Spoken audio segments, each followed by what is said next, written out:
नमो बुद्धाय. जय भीम. मित्र हो, मागील भागामध्ये आपण भगवान बुद्ध आणि त्यांचा धम्म चतुर्थ खंड धर्म आणि धम्म यामधील भाग पहिला. धर्म आणि धम्म यातील केवळ नीती पुरेशी नाही, ती पवित्र आणि सर्वव्यापक असली पाहिजे याचे आपण वाचन, श्रवण आणि मनन केले होते.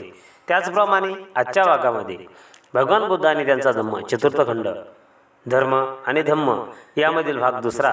पारिभाषिक शब्द साम्यामुळे होणारे मौलिक भेद कसे अस्पष्ट राहतात यातील पुनर्जन्म यामधील पहिले प्रास्ताविक याचे वाचन, श्रवण आणि मनन आपण करणार आहोत. व्हिडिओ शेवटपर्यंत पहा.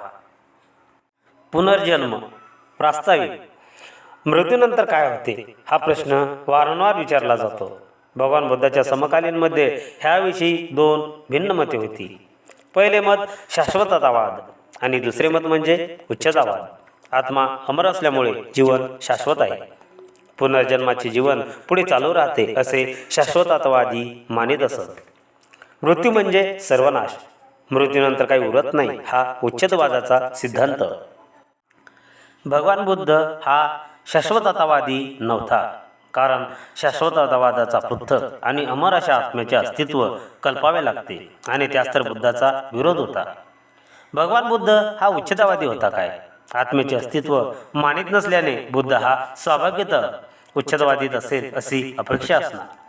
परंतु आपण वस्तुतः उच्चतावादी नसता आपणावर तसा आरोप केला जातो अशी बुद्धाने अलगद दुप्पम स्वतः तक्रार केली आहे. तो म्हणतो, माझी शिकवण वेगळी असता काही श्रवण आणि ब्राह्मण चुकीने आणि अप्रामाणिकपणे वस्तुस्थिती धाब्यावर बसून मी उच्चतावादी आहे आणि मानवजातीचे विघटन, विनाश आणि संपूर्ण उच्चेज होणार आहे असे शिकवितो असा मजवर आरोप करतात. खरोखर मी तसे शिकवित नाही आणि तरीसुद्धा हे भले लोक चुकीने किंवा अप्रामाणिकपणाने मजवर खोटा आरोप करून मला उच्चतावादी बनवू पाहतात. हे विधान जर खरोखर बुद्धाचे असेल, बुद्ध धम्माच्या ब्राह्मणी सिद्धांत लादण्यासाठी घुसटलेले प्रशिक्षित विधान नसेल, तर एक गंभीर समस्या उभी राहते. ती समस्या अशी, भगवान बुद्ध तर आत्म्याचे स्वतंत्र अस्तित्व मानित नाही, मग तो आपण उच्छेदनारी नाही असे कसे म्हणू शकतो?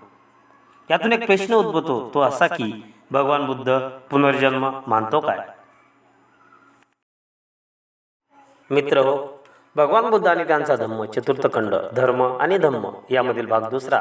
पारिभाषिक शब्द साम्यामुळे होणारे मौलिक भेद कसे अस्पष्ट राहतात यातील पुनर्जन्म यामधील प्रास्ताविक याचे आपण वाचन, श्रवण आणि मनन केले आहे. यानंतर भगवान बुद्ध आणि त्यांचा धम्म चतुर्थ खंड धर्म आणि धम्म यामधील भाग दुसरा.